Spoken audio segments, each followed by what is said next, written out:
Good day everyone! Today we're going to report about Romancing Tropicality, Ilustrado Portraits of Climate in the Late 19th Century. By the way, I am Jessabel Ballaran and I'm going to report about the introduction of Rizal in Spain. Rizal's departure for Spain was kept secret to avoid detection by the Spanish authorities and the friars. Even his own parents did not know because his mother would not allow him to do so. So ilan sa mga may alam ng pag-alis ni Rizal sa Pilipinas ay ang kanyang older brother na si Casiano at sister sa Torina and Lucia at ang kanyang tiyo Antonio na pinsan ng kanyang ama at also the father of his lover, Leonor.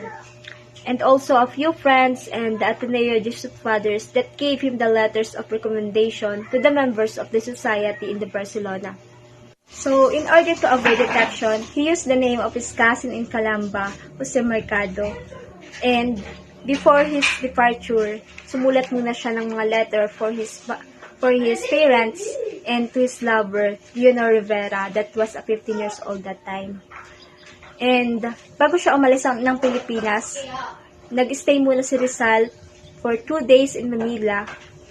So, bago siya sumakay ng barko, he heard the Mass at Santo Domingo Church in the Valid City and proceeded to Pasig. So, and that was on May 3, 1882. He boarded on Salvador bound for Singapore and she was the only Filipino passenger. At ang captain ng ship na si Donato Leche from Asturias, Spain, ay naging kaibigan niya at syempre sa kabaan ng biyahe, parang nakakabagot kaya para maalis yun, naglalaro silang ng chess kung saan si Rizal ay palaging nananalo dahil she was a good chess player. And then si Rizal nag-sketch din siya, even the passenger, dinodrawing niya and the views along the way. And then nilalagay niya yun sa kanyang diary. And then they landed on Singapore on May 9, which is after 1 week. Nakarating na sila sa Singapore. And then, Rizal registered to Hotel de la Paz. Nag-stay siya in Singapore for 2 days para palibot-libot niya yung Singapore. So, isa sa mga pinuntahan ni Rizal ay ang Botanical Garden, art galleries, parks, and historical spots. And after 2 days, umalis na si Rizal sa Singapore at sumakay na siya ng barko papuntang France. Then, syempre may mga stopover doon. And then, isa na doon yung Italy kung saan nag-observe siya at pumunta siya sa iba't ibang lugar. Kasi nga, di ba may 3 reasons si Rizal bakit siya umalis ng Pilipinas. At isa na doon is to continue his studies in Europe at para mapagaling niya ang kanyang ina. And second, to make a name for himself, journalism. And also, his secret mission, which is to observe keenly the life and culture, languages and customs, industries and commerce, and governments and laws of the European nation in order to prepare himself in the mighty task of liberating his oppressed people from Spanish tyranny. Next, the studies completed in Spain. She was conferred the degree of Licentiate in Medicine by the Universidad Central de Madrid on June 21, 1884. The next academic year, she studied and passed all subjects leading to the degree of Doctor of Medicine. However, she did not submit the thesis required for graduation nor paid the corresponding fees. She was not awarded his doctor's diploma. So, ilan sa mga subject ni Rizal is medical clinic, surgical clinic, legal medicine, and obstetrical clinic. And then, sinasabi din doon, si Rizal, nakagawa naman siya ng thesis, kaso lang, she did not appear to read his thesis aloud as required by the Central University of Madrid. That would have required an additional trip to Spain, which Rizal could not afford. So, yun yung reason. And then, Rizal also finished his studies in philosophy and letters with higher grades. She was awarded the degree of Licentiate in Philosophy and Letters by the Universidad Central de Madrid on June 19, 1885. That was his 24th birthday with the rating of excellent. So, double celebration yun para kay Rizal. Rizal later soon after received the degree of Licentiate in Medicine and continued working for the degree of Doctor of Medicine She then traveled to Berlin where his first novel, No Limitang Here, was printed with the help of his rich friend Dr. Maximo Viola. So, yung No Limitang Here ni Rizal, nakaprint siya ng 2,000 copies for 300 pesos. Then, after publishing No Limitang Here with the assistance of his rich friend Dr. Maximo Viola, the novel was praised by friends but caught the attention of his enemies who condemned it as expected. Rizal even stated, "The government and the friars will probably attack the work, refuting his statements. But I trust in God of truth and in person who have actually seen our sufferings." Yung dahil nga sa laman ng No Limitang Here, binan yung book ng Spaniards. Pero nakagawa pa rin yung mga Pilipino ng paraan para. So, the publication of No Limitang Here, it affected the Philippines because this novel encouraged Filipinos to rise for a revolution to fight for the freedom of the country and its citizens from the hands of these mistreating Spaniards. And then shortly after, Jose Rizal finally met his close friend and longtime writing companion, Dr. Blumentritt, at a railroad station in Czechoslovakia for the first time. After 5 years in Europe, Jose Rizal finally left for his hometown, Calamba. She wanted to live a peaceful life as a doctor, but because of his novel, Friars was enraged. So Rizal came back home to operate on his mother's eyes na naging successful at ang first operation ni Rizal. So second, find out firsthand how his novel affected the country. So yun nga, namulat yung mga Filipino dahil sa kanyang novel na No Limitang Here. And then, last, determine the cause of Leonor Rivera's silence. And the reason for Rivera's silence was the convenience between Rivera's mother and the Englishman named Henry Charles Keeping, a railway engineer who fell in love with Rivera and was favored by Rivera's mother. And that's all for my report. Thank you. Good day. Today I will talk about Romancing Tropicality and what it is all about. Romancing Tropicality, illustrated portraits of the climate in the late 19th century, starts with Serrano Lactao describing the Philippines' suffocating heat and other chronic misfortunes that seem to snuff away the country's happiness. Noong 1889 po, June 1, as a Manila-based correspondent po of La Solidaridad, Pedro Serrano Lactao, under the alias of D.A. Morgas, described the Philippines as overrun by a distressing mix of disasters. Sabi niya, sa letter niya, is yung Philippines daw is merong temperature na 39 degrees in the shade, under the effects of the influence of an infected atmosphere, kasi at that time parang may epidemic or may virus na kumakalat, and under the effects of terrible global geological phenomena. It is extremely hard to find in any single locality such co-influence of disasters like those that afflict us at present. The cholera epidemic is a wreaking havoc on the lives of these peaceful inhabitants. Horrific fires devouring and reducing whole towns to ashes. Earthquakes sowing panic in the whole archipelago. Suffocating heat. Commercial paralysis, all join in chronic misfortunes that extinguish the happiness of the ill-fated country. Romancing Tropicality tackled the Ilustrados Rizal, Lopez, Haina, Luna del Pilar views on the Philippines climate writing in Europe. Rizal's novel No Limitang Here features Ibarra in El Demonio de las Comparaciones, where Ibarra compares the suburbs from Manila to Europe, finding it less lovelier because of his long stay abroad. No Limitang Here, Ibarra could no longer look at the sights of Manila without comparing them to Europe. Thus, the streets were still unpaved, unlike po sa Europe na paved na yung mga roads. The botanical garden looked pathetic, unlike the opulent gardens of Europe. So parang sinabi ni Rizal or ni Ibarra na lahat ng nakikita niya sa Manila is nako-compare niya sa Europe. This romancing of climate became central of the imagining of the nation because engagement with ideas about the tropics was also formed from of wrestling with the colonial powers' views of tropical inhabitants, which were intertwined with racist notions. Rizal would change his vision, hewing closer to the colonizer's mindset. He acknowledged the tropical climate's ill effect on humans, the moment of the inverted telescope.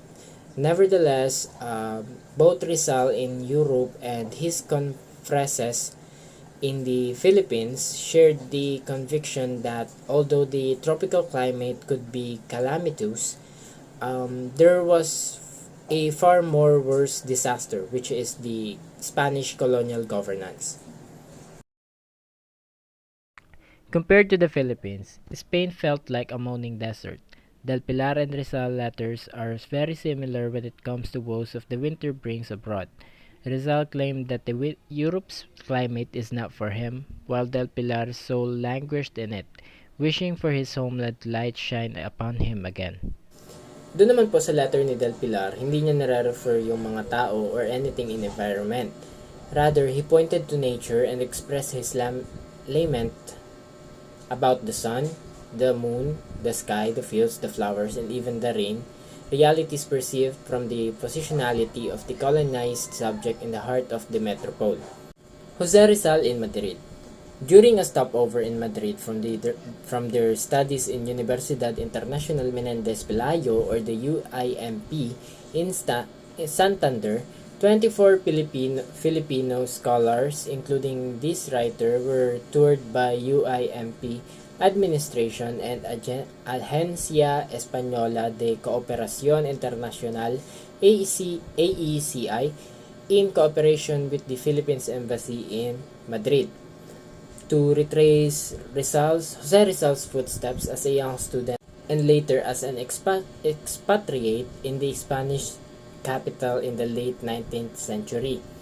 After his medical studies at University of Santo Tomas, Rizal left the Philippines on May 3, 1882 and arrived in Madrid in September 1882. He took courses in medicine at Universidad Central de Madrid as well as painting at Real Academia de Bellas Artes de San Fernando in Calle Alcala. According to Gregorio Brillantes, from 1882 to 1885 and during his second shortest stay in Madrid in 1890 to 91, he lived in at least 9 boarding houses, hostels, or residences. One of the reasons why Rizal's frequent transfer from one boarding house to another and the search for the best possible roaming room was due to the fact that he wanted to look for a cheaper place in order to save also the proximity of the place to his school and then the tranquility of its neighborhood for nights of study and writing. Kasi si Rizal is a man of focus. Ayaw niya na maingay or ayaw niya na magulo yung mga nasa paligid niya. Gusto niya tahimik at kalmado.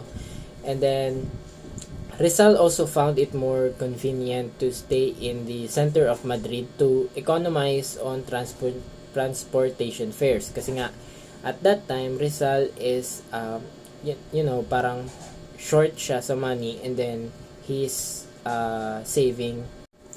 Rizal mentioned that he enrolled at Facultad de Derecho but shifted to Filosofía y Letras, which he finished with highest honors on June 19, 1885.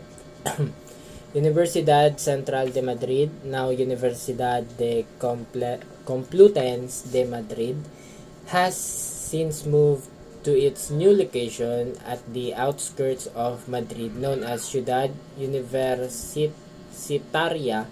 It is a city within a city.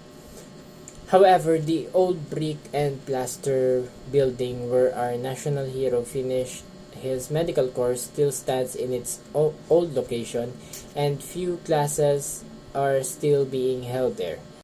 Returning to Madrid this time was sheer pleasure for him and an exhilarating experience as it gave him the opportunity to research and retrace more historical and cultural landmarks associated with Rizal.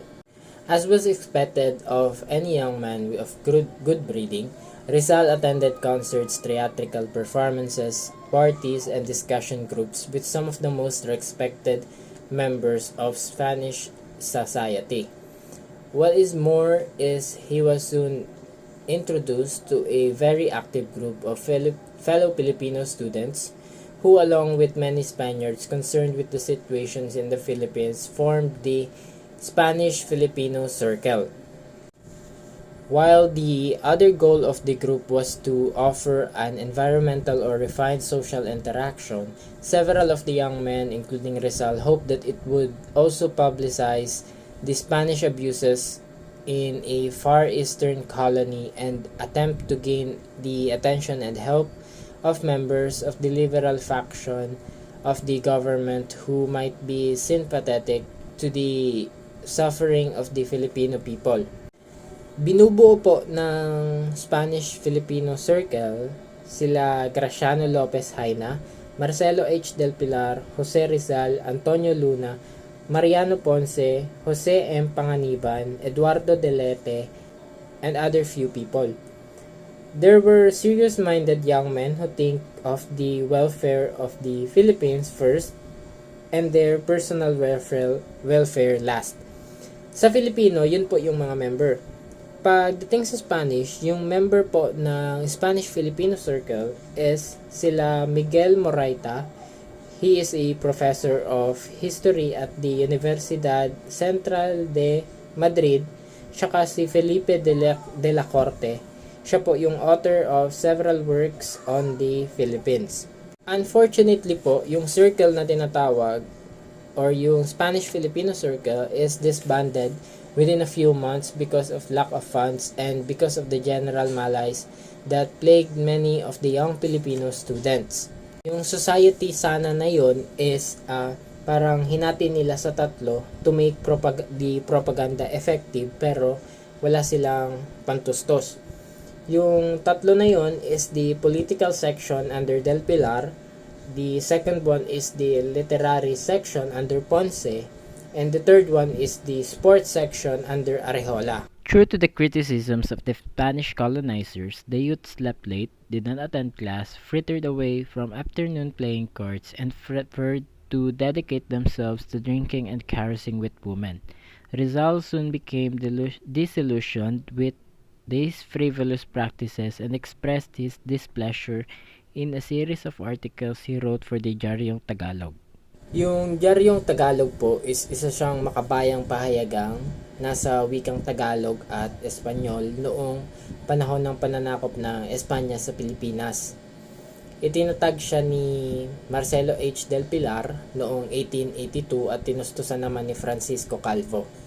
Convinced that the European principles of free thought, such as those espoused by the liberal Spanish party, were the only way to break the strange hold of the Roman Catholic Church and the corruption of the Spanish colonial officials in the Philippines, Rizal joined the Acacia Masonic Lodge in Madrid in 1883, taking the fraternal name of Di Masalang. Rizal was awarded a licentiate in medicine from the Universidad Central in 1884 and a second licentiate and a doctorate in philosophy from the same institution in 1885.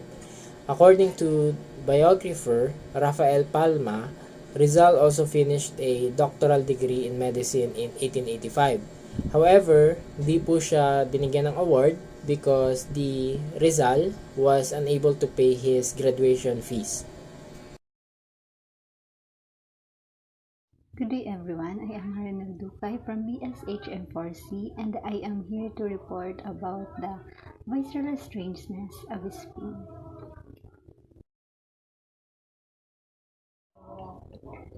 Ang taglamig ay nagdulot ng isang partikular na matinding hamon sa espiritu ng mga ilustrado.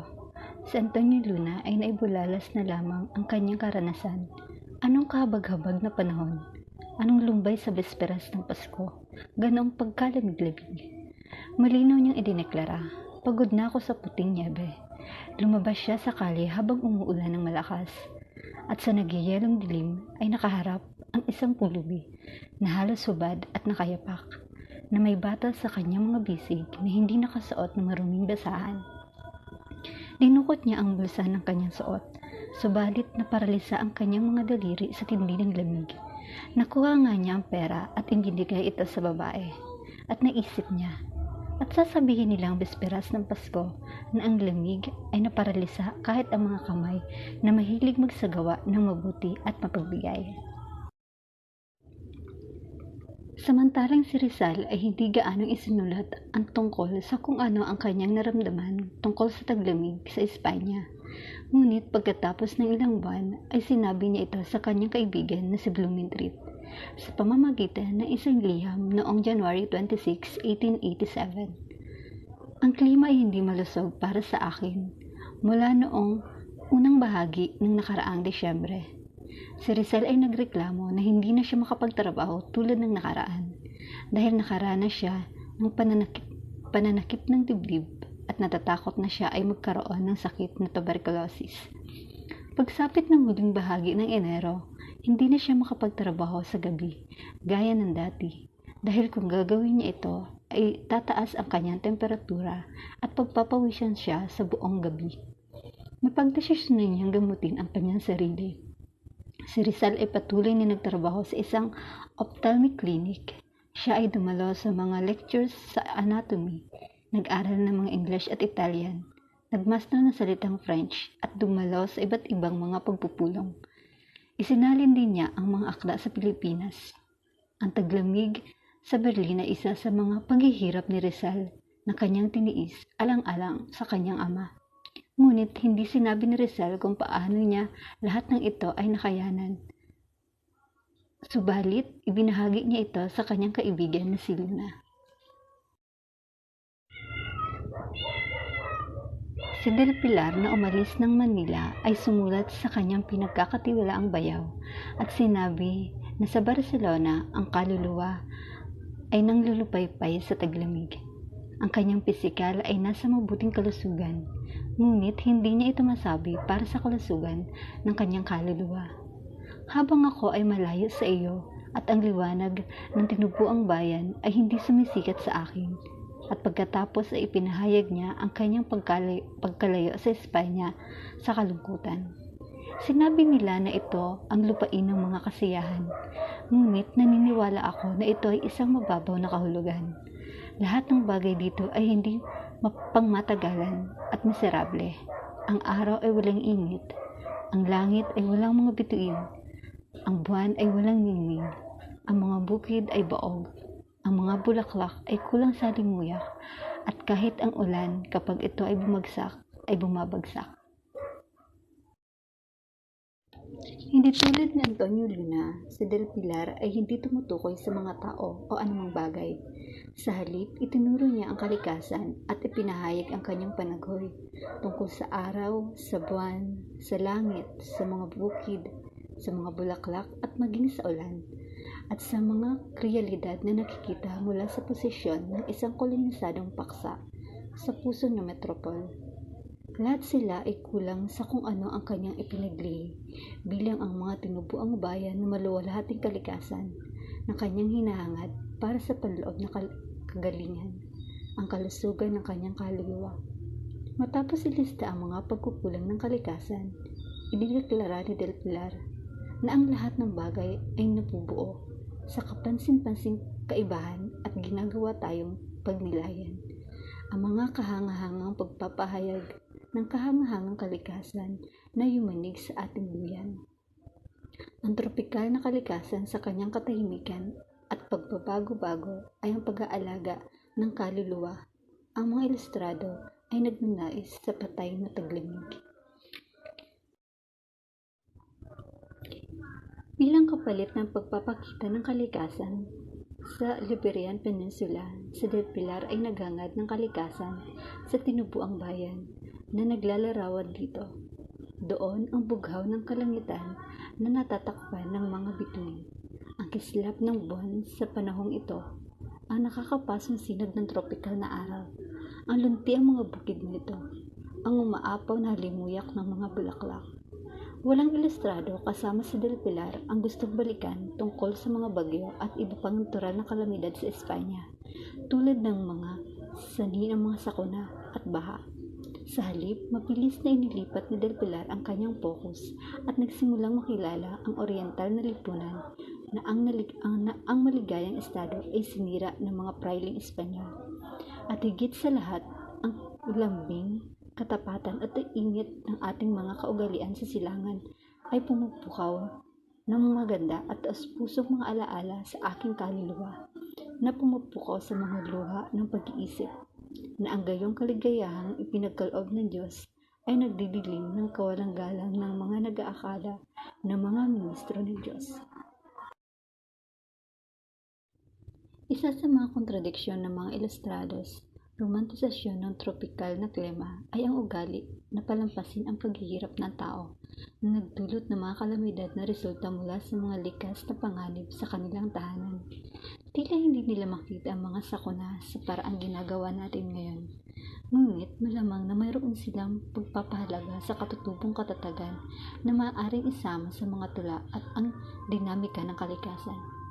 Ang kolonyal na estado ng Espanya, gayunpaman ay nagsimula sa mga hakbang upang asahan, gayon din ang pagtugon sa mga kalamidad, kabilang ang mga pagbabago sa arkitektura ng mga simbahan at iba pang mga estruktura upang mapaglabanan ang mga lindol. Ang pagtatatag ng Manila Observatory noong 1865 ay isang impetus para sa mga pampublikong gawain. Noong 1860s, bilang tugon sa mga lindol at bagyo, ang mga interbensyon na ito ay magiging maliwanag sa sinuman, ngunit hindi nila binanggit ang mga ilustrado. Bagamat sina Rizal at Antonio Luna ay may medikal na edukasyon na may kaugnayan sa agham, ang mga ilustrado na interes sa mga Occluding calamities. One of the contradictions of the Ilustrados' romanticization of the tropical climate was the tendency to pass over the human suffering brought about by calamities that resulted from natural hazards back home. Sinabi dito na ang isa sa mga kontradiksyon ng mga ilustrado sa tropical na klima ay ang tendensiyang palampasin ang pagdurusa ng tao na dulot ng mga kalamidad na nagre-resulta mula sa mga natural na panganib sa kanilang tahanan. Maliwanag din na hindi nakikita ng mga ilustrado ang mga sakuna tulad ng dati kaysa sa nakikita natin ngayon. Nakapaloob din dito na importante ang pag-unlad ng mga infrastruktura at arkitektura tulad na lamang ng mga simbahan at iba pang mga uri ng infrastruktura upang maiwasan ang malalang epekto nito pagkatapos. Isa rin dito ay ang pagpatatag ng Manila Observatory noong 1865, impetus of public works, at noong 1860s bilang tugon sa mga lindol at bagyo. Ang mga interbensyon na ito ay may kita ng sinuman. Sinabi din dito na bagamat sina Rizal at Antonio ay may edukasyong medikal na may kaugnayan sa agam, ang interes ng mga ilustrado sa mga teknikal na bagay ay lilitaw na sa antas ng hindi kumpara na tinatawag ngayon bilang pagbawas sa panganib sa sakuna. Sinabi din dito ay mayroong may mas malaking panganib, may kalikasang politikal na gumugulo sa kaisipan. Para sa akin, ang malaking panganib na ito ay hindi ang mga kalamidad, kundi ang mga taong namamalakad sa ating lipunan. Next is sabi dito sa slide na to, any knowledge of the destructiveness of typhoons could have been occluded by their intense longing for the tropical climate and estrangement from Spain's climate. Anumang kaalaman o pagkasira ng mga bagyo ay maaaring hadlangan ang kanilang matinding pananabik para sa tropical na klima at pagkalayo sa klima ng Espanya. Ang mga ilustrado ay nabubuhay sana sa maraming bagyo bago sila manirahan sa Europa. Ngunit dahil sila ay nagmula sa mayayamang uri, sila ay nakatira sa malalaki at matitibay na bahay, hindi tulad ng mga mahihirap na tinatawag lamang ang kanilang tirahan na kubo o ito ay isang marupok na tahanan. Maaring hindi ito direktang nararanasan ng mga ng mga ilustrado sapagkat ito ay isang pinakamatinding sakuna para sa mga mahihirap dahil sila ang pinakamatinding nakakaranas ng epekto ng bagyo. Next.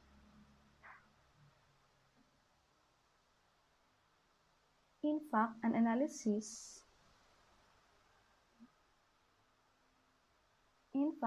analysis at Manila's wet season rainfall between 1865 and 1999 reveals considerable annual variations characteristic of the familiar El Niño and La Niña weather oscillation. Sabi dito, sa taong 1865 at 1999 ay napapakita ang malaking pagkakaiba-iba ng katangian ng El Niño at La Niña. Kaya ang average ng pag-ulan para sa Hunyo, Hulyo at Agosto ay umabot sa 1,039 mm at ang kabuuan ay nag-iba mula sa mababang 496.2 mm noong 1892 hanggang sa isang kahangahangang 3,068.8 mm noong 1999. Makikita sa datos kung paano nagbabago ang panahon sa nakaraan. Ang mga ulan din ay may mga patterns na iminungkahin sa posibleng panahon ng tagtuyot noong 1878 to 75, 1911 to 1914, and 1917 to 1999. Ito ay ayon sa Bank of 2003-51. Sabi din dito, floods and drought, though no less destructive or infrequent, were not so spectacular and belong more to the commonplace order of daily extenses in the archipelago. Ang pagpagsak sa produksyon ng pagkain at sa kalaunan ay pagkalat ng kagutuman na dulot ng tagtuyot ay may mga sakuna na kinalabasan para sa mga lipunan at pandaigdig kawalan ng kapangyarihan. Dahil ang pagbaha at tagtuyot, bagaman ay hindi gaanong mapanira o madalang, ay hindi gaanong kagilagilalas at higit na kabilang sa karaniwang kaayusan ng pang-araw-araw na pag-iral sa kapuluan. Sabi dito na ang mga ilustrado ay nabuhay sa tagtuyot sa Pilipinas bago sila umalis patungo sa Europa. Kaya hindi gaano naapektuhan ang pamumuhay ng ilustrados dahil para sa kanila ang baha at tagtuyot ay hindi gaano mapanira lamang.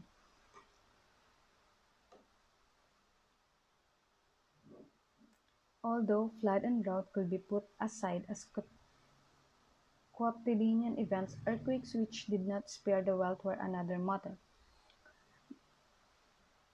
Sabi dito, maaaring pwedeng isang tabi ang baha at tagtuyot, ngunit ang lindol ay hindi magpapaligtas sa mga mayayaman. Noong 1863, ang lindol ay kumitil sa maraming tao. 12 ay pumatay din kay Father Pedro Pales sa loob ng Manila Cathedral. Ito ay pinamumunuan ni Palaes ang kilusang sekularisasyon na iginiit ang karapatan ng mga katutubong sekular na pari ng mga siwa ng mga parokya batay sa batas ng kanon. Ang kanyang kamatayan ay may malawak na epekto sa politika. Ang tinutukoy sigurong lindol dito ay ang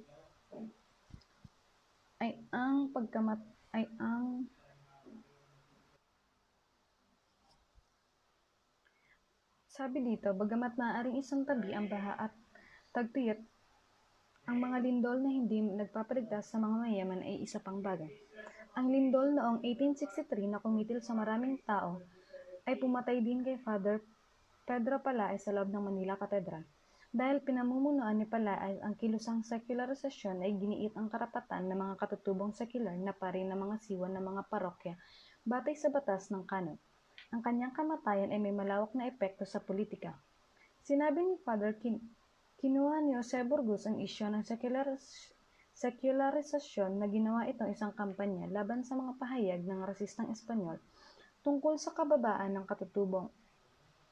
Ang pagyanig noong 1863 at ang pamumuno at pagbitay ni Burgos noong 1872 na may direktang personal na koneksyon kay Rizal ay nalubog sa kanyang malawak na pagtukoy sa kahanga-hanga nakakatakot na pagyanig ng isang lindol sa kanyang 1884 toast kina Luna at Hidalgo.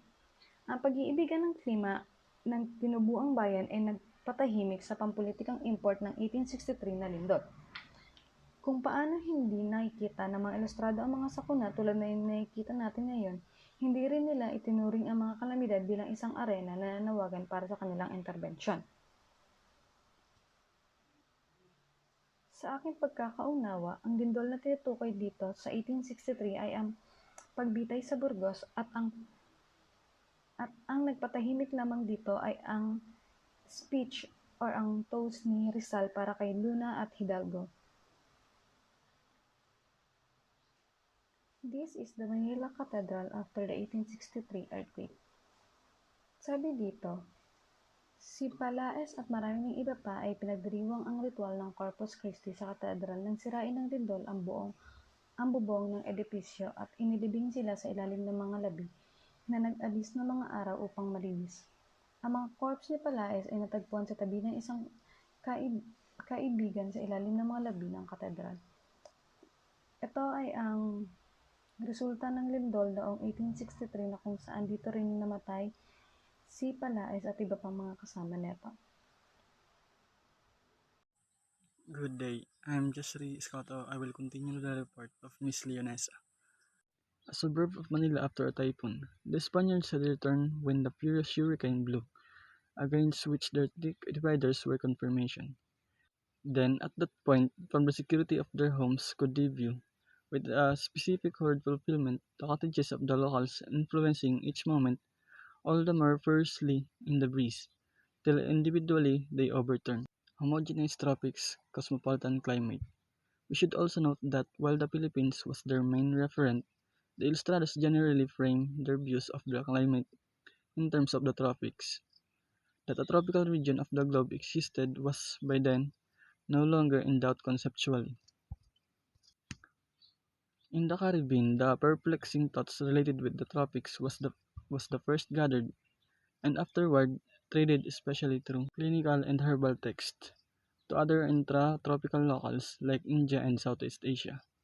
Notwithstanding pointedly unique ecological and social conditions, inevitably the Ilustrados related to the tropics. As David Arnold additionally brings up, while naturalists and geographers usually recognize hot, wet swamps, dry savannas, and cold high regions, the first of these was taken to epitomize the tropics in general. Ilustrados and their Spanish adversaries and conversationalists shared this homogenizing of the tropics, similarly an envisioned peculiarity. In some European circles, there arose a view of the tropics as heaven, loaded with normal bounty and lush vegetation, frequently displayed and correspondingly tame in the greenhouse of Europe. In the early piece of the 19th century, for example, the German naturalist Alexander von Humboldt created the tropics as a field for deliberate, logical inquiry, and a domain of tasteful appreciation. The Ilustrados wanted to declare this positive view to their crowd in Spain, notwithstanding either an absence of information or a one-sided view about the Philippines. However, a clearly more intense negative perspective on the tropics flowed generally in Europe. As Arnold has noticed, Europe's commitment with the tropics contained, nearly from the start, a duality that caused the tropics to show up as much pestilential as paradisiacal. Capably regrettable portrayals of the tropics, focused on crudeness, brutality, and obliteration.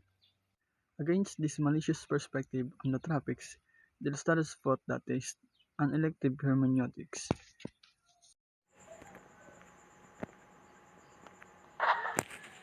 As they journeyed to Europe by sea, the Ilustrados would have acquired direct personal confirmation that the tropical sun shone not only on the islands of the Philippines but also on the other parts of the tropical world. This observation might appear commonsensical, but it alerts us to a character of the Ilustrados' writings that did not regard the climate in the narrow and exclusivist sense of the national weather. The result of the extreme territorialization of climate in the course of the 20th century. The process was already afoot in the 19th century. As weather measurements became standardized and the new meteorological science of the 19th century took shape, weather became domesticated and rationalized. New national climate identities were invented. Home 2010-272. Among the Ilustrados, however, this narrowed perspective was not operative. On the contrary, they evinced a cosmopolitan recognition of a broad swath of the earth in which were found the islands they called their homeland. Ipinakita nila na ang isang cosmopolitan na pagkilala sa isang malawak na bahagi ng mundo na kung saan natagpuan ang mga isla na tinawag nilang kanilang tinubuang bayan. The politics of romancing the landscape. On the 25th of February 1889, Cristiano Lopez Haina delivered a landmark speech at the Ateneo Barcelones on the theme Filipinas en la Exposición Universal de Barcelona, or the Philippines in the Universal Exposition of Barcelona. He spoke at the Ateneo de Barcelones, a cultural center founded in Barcelona in 1860. His lecture was themed Filipinas en la Exposición Universal de Barcelona, where he regaled his audience with a vivid, colorful description of the Philippines with its flora and fauna, its sceneries, natural resources, traditions, and wealth. Then he lamented the apathy and negligence of the central government and lambasted the friars in the country whom he called the personification of intransigence and impediment to progress, declaring that monasticism and progress can never live together. Praising the exhibition of Philippine products, art, and sculpture, Lopez Haina called the exposition a brilliant protest against the label of laziness and indolence imputed upon the Filipinos. The speech was interrupted several times by applause and assent from the audience, who at the end burst into overwhelming praise and thunderous applause. The entire speech was transcribed by a stenographer and 3 days later printed in full in the second issue of La Solidaridad, of which Lopez Haina was the editor. In arguing that Philippines was not well represented in the 1887 Barcelona Exposition, Lopez Haina sought to educate Spaniards about the Philippines. At the outset, he admitted his patriotic interest and desire to present the Philippines to Spaniards so they could make an impartial judgment about the islands, the pride of Spain, coveted by foreign nations. He wanted to call the Spaniards' attention to their country's Asian colony, appreciate its natural richness and economic possibilities, and put in check the friar dominance that had stymied its progress. He wanted Spain to stop neglecting an otherwise inestimable treasure in the East. For this purpose, he sought to educate his audience. If Rizal made satire of the friars, Lopez Haina means no word in his utter revulsion for them. By the time Rizal arrived in Barcelona, Lopez Haina, who had come several years earlier, was drawn to anarchism and socialist writings and was well published in several of Barcelona's progressive newspapers. Lopez Haina's speech at the Ateneo Barcelones on February 25, 1889 was a lengthy, well-applauded discourse on the beauty of the abundant resources of his native land. Unfortunately, he added, the Philippine commercial articles and works of art that were on display at the Barcelona Exposition were on inferior quality, which gave exposition visitor a negative image of his country. He blamed the friars of having sent shoddy exhibition material to make the country look backward and the natives lazy. He accused the friars of lying and misrepresenting the country and being parasites. Amidst enthusiastic and prolonged applause, Lopez Haina ended his speech with a call to fellow Catalans to increase their trade with the Philippines, bring prosperity and free the country from the oppressive monasticism dominating her people. Lopez Haina began his speech by describing the nature of that Spanish land of the Orient. After specifying the coordinates of the territory on the Mercator globe, straddling close to the equatorial line, he located the island squarely within the torrid zone or zona torrida, one of 5 zones in a climatological classification devised by Strabo, to refer to a region so burnt up with heat as to be uninhabitable. Debunking this ancient idea, Lopez Haina ascribed to the islands the ideal climate. The atmospheric variations equilibrate thereby the effects of excessive heat so that, in general and always, one enjoys in those islands invigorating autumn or eternal spring. Therefore, its climatic condition can be presented as the ideal type that human physiologists pursue in their scientific investigations. One need not fear for one's health in this paradise of Oceania, where the European prescriptions about hygiene are certainly unknown and completely ignored because of the inherent healthfulness of the climate, thus contradicting European notions of the tropics as disease-ridden. Not only are the islands habitable, they enjoy perfect climate.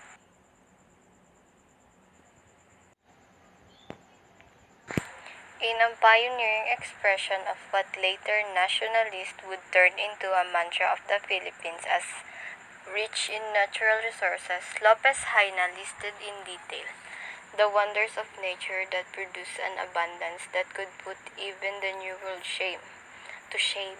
The fertility of the soil is such that her fauna and her flora constitute a real prodigality that some say is better than that of the American world, which is replete with wonders and enchantments.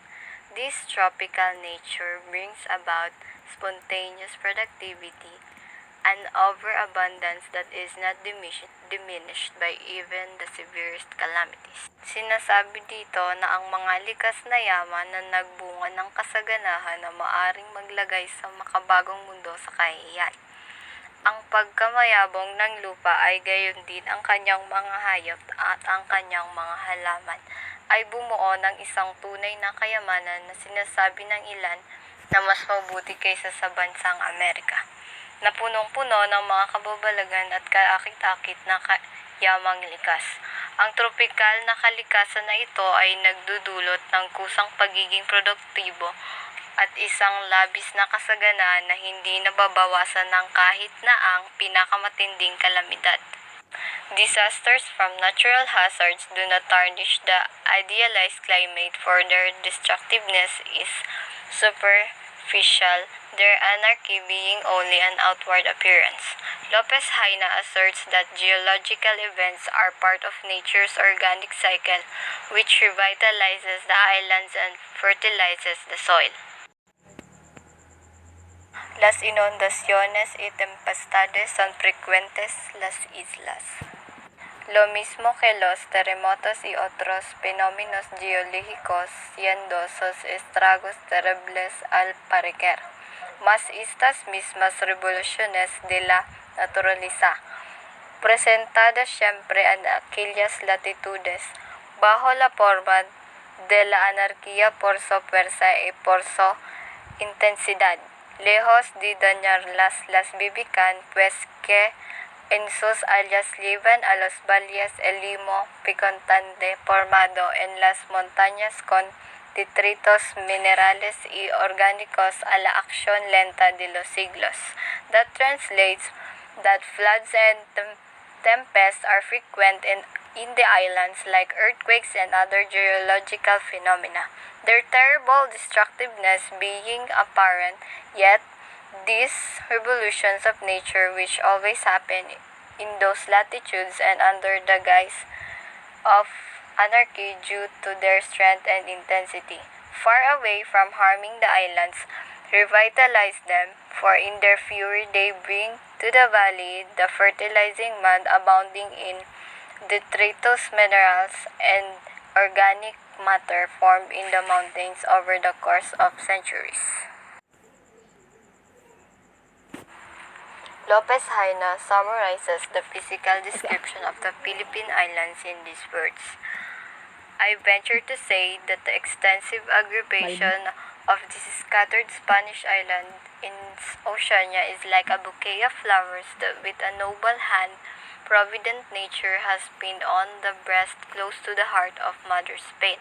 Nasabi na ang malawak na pagsasama-sama ng mga nakakalat na isla ng Espanyol sa Oceania ay tulad ng isang palumpo ng mga bulaklak na may marangal na kamay na may mapagkaloob na kalikasan ay nakatatak sa dibdib malapit sa puso ng Espanya.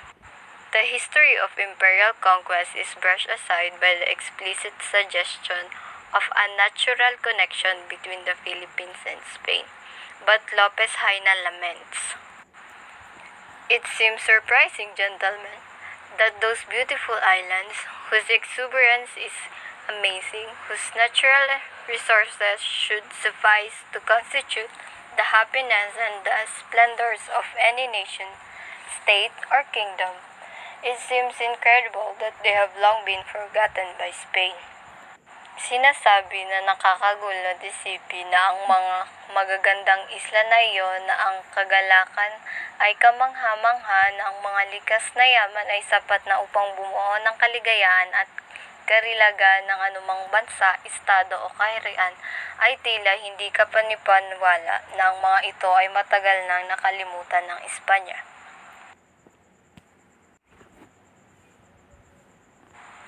Evidently, Lopez Haina's romanticizing of the tropical climate and landscape was intended to achieve a specific political objective, that is, for the Philippines to be valued anew in the peninsula so that its thoughtful officials would take decisive action to develop the islands by, among others, curtailing the power of the Spanish friars. As awareness to the Philippine situation gained ground, the need for a continuing sustainable propaganda campaign gave rise to the fortnight La Solidaridad, subtitled Quincenario Democrático. It was co-founded and edited by Graciano Lopez Haina and financed by Pablo Rianzares. Its first issue appeared on February 15, 1889 in Barcelona. In its first editorial, he explained its aims. Our aspirations are modest. Our program, aside from being simple, is clear.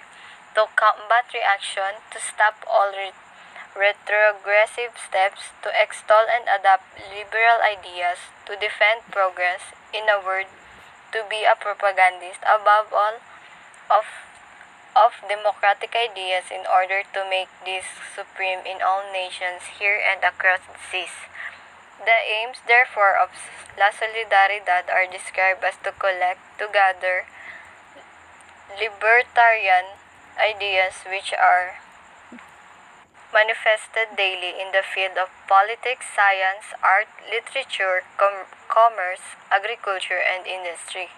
We shall also discuss all problems relating to the general interest of the nation and seek solutions to these problems in high-level and democratic manner. With regard to the Philippines, since she needs the most help, not being represented in the Cortes, we shall pay particular attention to the defense of her democratic rights, the accomplishment of which is our patriotic duty. This nation of 8 million souls must not be exclusive of theocracy and traditionalism. On its 19th issue, November 15, 1889, La Solidaridad moved to Madrid. Its editorship was transferred from Graciano Lopez Haina to Marcelo del Pilar, who would continue its publication until its last issue on November 15, 1895. Thank you for listening.